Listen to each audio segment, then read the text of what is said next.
बहुत समय पहले उत्तर दिशा में बसे विशाल नीलपुर राज्य की रानी दमयंती अपनी बुद्धिमानी और सौंदर्य के लिए प्रसिद्ध थी। उसके राज्य में यह कहा जाता था कि दमयंती नजर उठाकर देख ले तो सूर्य भी अपना तेज धीमा कर दे। पर अपनी सारी वैभव और शक्ति के बावजूद उसके मन में एक अनकही अकेलापन था, एक अधूरा प्रश्न जिसका उत्तर किसी दरबार, किसी ग्रंथ या किसी साधु के पास नहीं था। उसी समय दक्षिण के घने जंगलों से घिरा समरगढ़ राज्य अपने भीषण युद्धों और बहादुर राजा वीरेंद्र के लिए जाना जाता था। वीरेंद्र युद्ध भूमि में जितना निडर था उतना ही भीतर से शांत, एक राजसी दिल जो न्याय के लिए धड़कता था। मगर वह भी अपने कंधों पर राज्य का बोझ उठाते उठाते थक चुका था। उसे अपनी नियति से एक विराम चाहिए था, एक ऐसी संतुलन की अनुभूति जिसे वह अब तक जान नहीं पाया था। पहली मुलाकात जिसे किस्मत ने लिखा था। एक दिन दमयंती एक साधारण नागरिक की तरह वेश बदलकर अकेली घोड़े पर सवार होकर नीलपुर की सीमा से बाहर निकल गई। उसे अपने बारे में, अपने निर्णयों के बारे में और जीवन की सच्चाई के बारे में कुछ नया समझना था। रास्ते में एक पुराना पुल था जहां बरसात की बाढ़ में बहता नदी का प्रवाह डर पैदा करता था। उसी समय दूसरी ओर से राजा वीरेंद्र भी राज्य के भ्रमण पर था। संयोग ऐसा कि दमयंती का घोड़ा अचानक फिसल गया और वह नदी में गिर पड़ी। इतना ही काफी था। वीरेंद्र ने बिना सोचे, बिना अपना नाम बताए नदी में छलांग लगा दी। तेज बहाव के बावजूद वह दमयंती को खींचकर बाहर ले आया। दमयंती ने पहली बार किसी की आंखों में इतना शांत साहस देखा, न घबराहट न गर्व, बस कर्तव्य का सत्य। तुम ठीक हो? उसने पूछा। दमयंती ने सिर हिलाया। हाँ, लेकिन आप कौन हैं? वीरेंद्र मुस्कुराया। एक राहगीर, शायद तुम्हारे रास्ते का हिस्सा।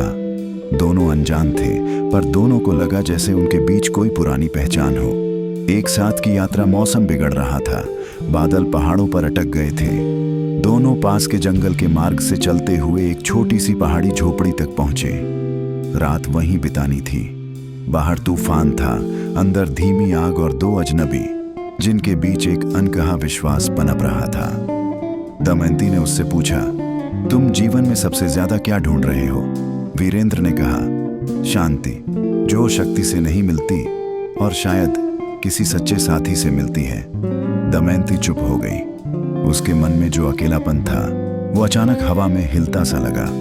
अगला पूरा दिन दोनों साथ चले, बिना नाम पूछे, बिना अपना राजसी परिचय बताए, जैसे दो साधारण इंसान जो शहरों की शोर से भागकर जंगल में आकर अपनी सच्चाई तलाश रहे थे। राज का खुलना, लेकिन किस्मत हर कहानी में मोड़ रखती है।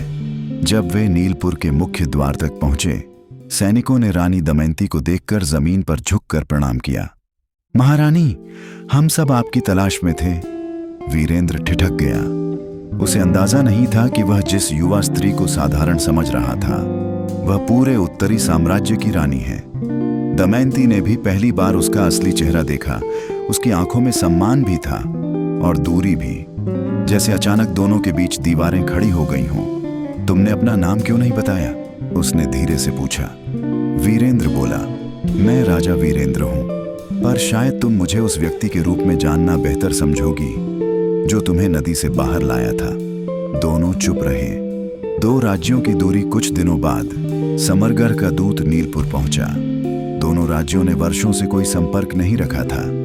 दूत के आने का सिर्फ एक अर्थ था, वीरेंद्र का प्रस्ताव। राजा वीरेंद्र ने संधि का निवेदन भेजा था, दो राज्यों के बीच सहयोग, व्यापार और सांस्कृतिक एकता का। सबको लगा यह सिर्फ राजनीति है, पर दमयंती जानती थी कि यह उसका उत्तर है, वह अनकहा संबंध जिसे दोनों ने जंगल की उस रात में महसूस किया था। लेकिन एक रानी सिर्फ दिल से नहीं चलती, उसे अपने राज्य से भी वफादारी निभानी होती है।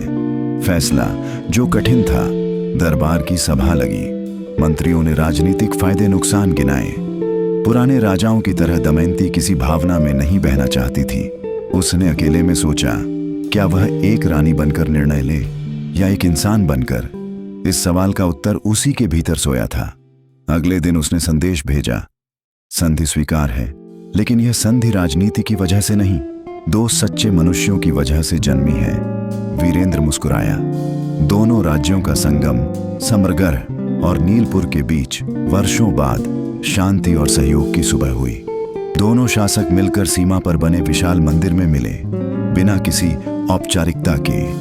दमयंती ने कहा, आज हमारा मिलना 2 राज्यों के लिए है और शायद हमारी आत्माओं के लिए भी। वीरेंद्र ने उत्तर दिया, कुछ लोग मिलकर युद्ध रोकते हैं और कुछ सिर्फ साथ चलकर एक दूसरे के भीतर की लड़ाइयां शांत कर देते हैं। अंत जो शुरुआत जैसा था, दोनों ने साथ शासन किया, परस्पर सम्मान के साथ, बराबरी के साथ। उनकी कहानी इतिहास में प्रेम से ज्यादा विश्वास की कहानी बनकर दर्ज हुई। लोग कहते थे, राजा वीरेंद्र शक्ति था, रानी दमयंती बुद्धि थी, और दोनों मिलकर वह संतुलन बने जिसने 2 राज्यों को अंधकार से बाहर निकाला। और शायद यही उनकी सबसे बड़ी जीत थी।